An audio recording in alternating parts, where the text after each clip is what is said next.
Hi guys, good morning. हम लोग पिछले वीडियो में मिले थे जो स्पोकन से रिलेटेड था कि हम अंग्रेजी धारा प्रवाह कैसे बोल सकते हैं।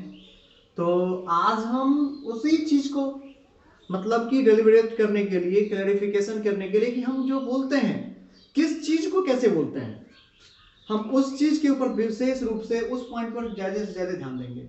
स्पोकन ग्रामर, स्पोकन जो है बहुत ही आसान है, बच्चों के पास में ज्ञान होता है लेकिन वो उसको यूज नहीं कर पाता है। इसलिए मैंने आज क्लास जो लेके आया है वह क्लास है आप लोगों का usages of simple present tense, I mean present indefinite, जिसे हम प्रेजेंट इंडेफिनिट भी कहते हैं, सिंपल प्रेजेंट भी कहते हैं। तो हम बात करेंगे आज इसके यूजेज पर।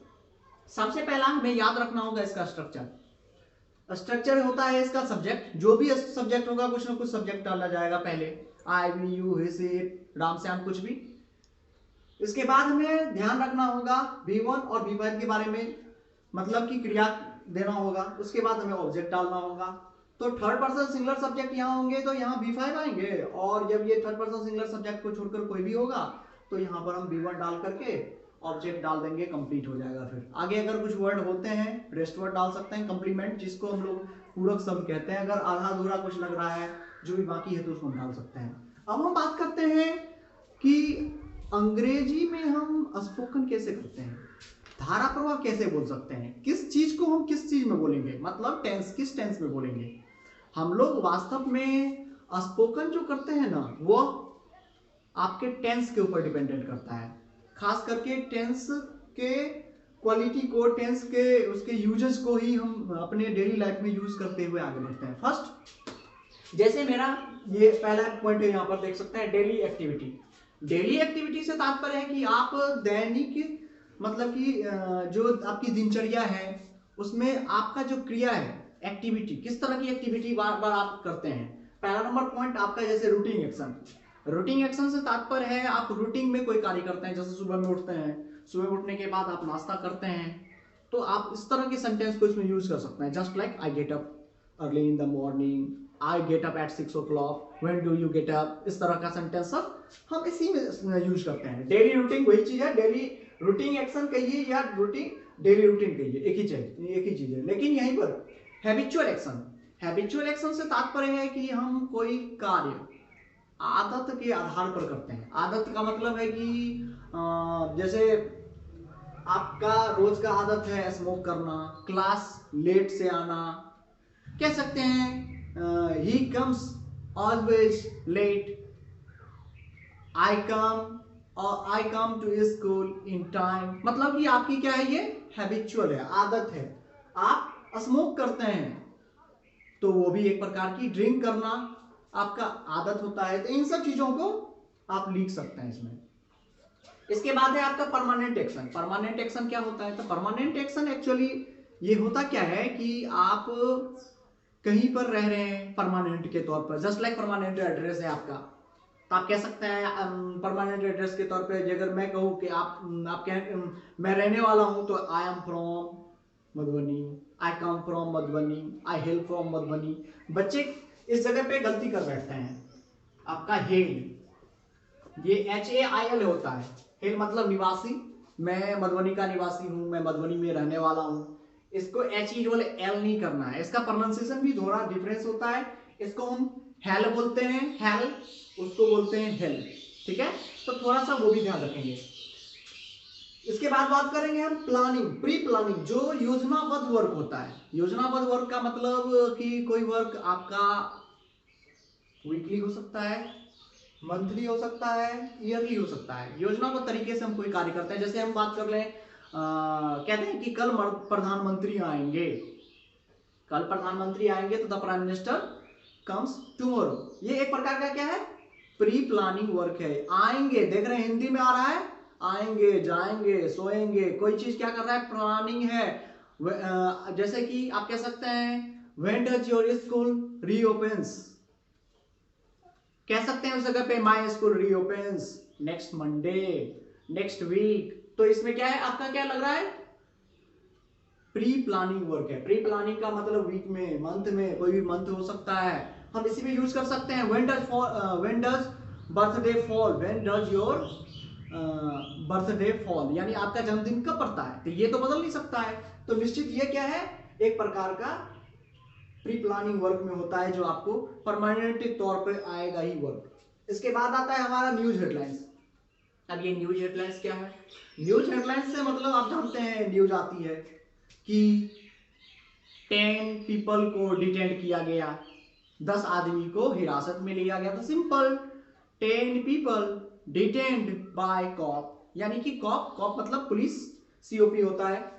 आप न्यूज का अलग तरह के वर्ड होते हैं हर एक जगह पर। इसके बाद आपका न्यूज हेडलाइंस में और भी, जैसे कि मुख्यमंत्री ने त्याग पत्र दिया, तो जैसे हम लिख सकते हैं द चीफ मिनिस्टर रिजाइन्स, या चीफ मिनिस्टर कल त्याग पत्र देंगे, the chief minister resigns tomorrow, ये हो गया। और भी आप डाल सकते हैं वर्कर्स गो ऑन स्ट्राइक, या हिंसा भर की वायलेंस वर्सर, बहुत तरह का इसमें हम सेंटेंस बना सकते हैं। न्यूज हेडलाइंस से आप मतलब आप जान सकते हैं न्यूज हेडलाइंस क्या होता है। आप जो टीवी पे जो न्यूज देखते हैं उस न्यूज को भी हम प्रेजेंट इंडेफिनिट अर्थात सिंपल प्रेजेंट टेंस में ही यूज करते हैं।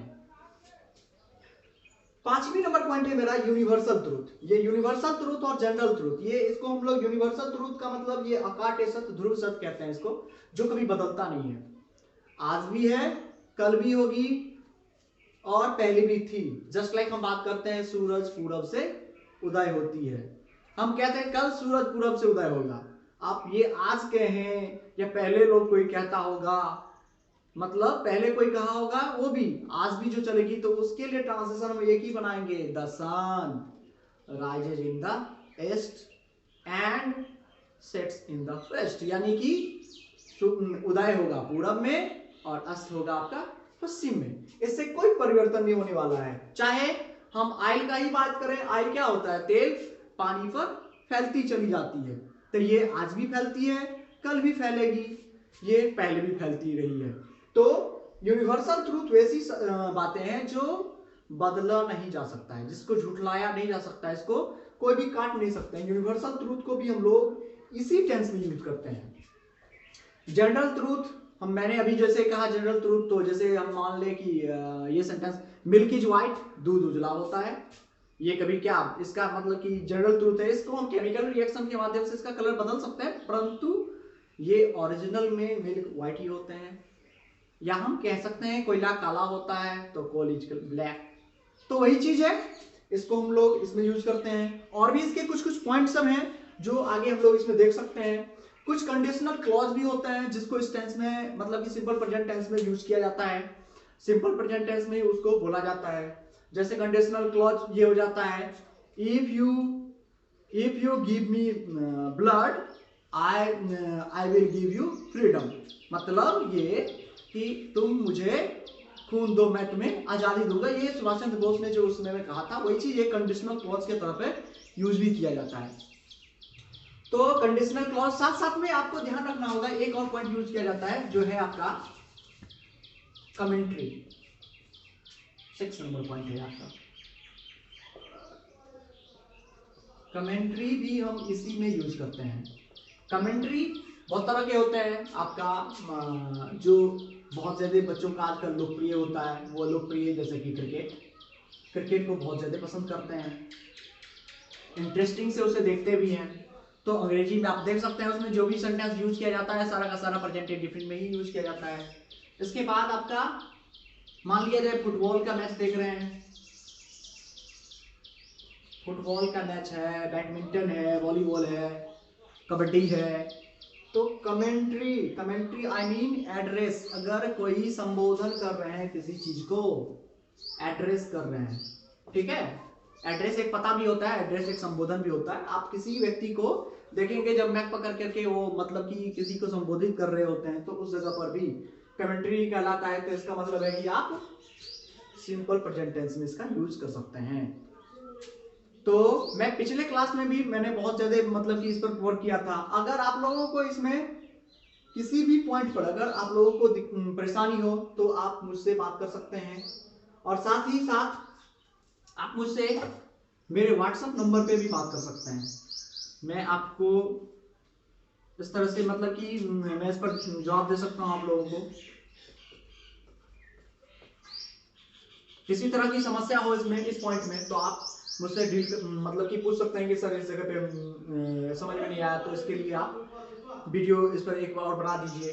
और साथ साथ में आप लोग इस पर विशेष ध्यान देंगे, क्योंकि स्पोकन ग्रामर कोई विशेष अलग नहीं होते हैं। आपको अपने डेली रूटीन में, आप अपने मोमेंट में लाने का ऐसे प्रयास करेंगे, जिससे कि आपका ऑटोमेटिकली इंग्लिश का जो फ्लुएंसी है, धारा प्रवाह होना, वो ऑटोमेटिकली सही हो जाएगा। तो मैं आप लोगों को धन्यवाद देता हूँ मेरे वीडियो से जुड़ने के लिए। आप मेरे यूट्यूब चैनल को सब्सक्राइब कर लें और बेल आइकन को भी दबा दें, साथ ही जिससे कि आपको न्यू अपडेट्स मिलते रहें।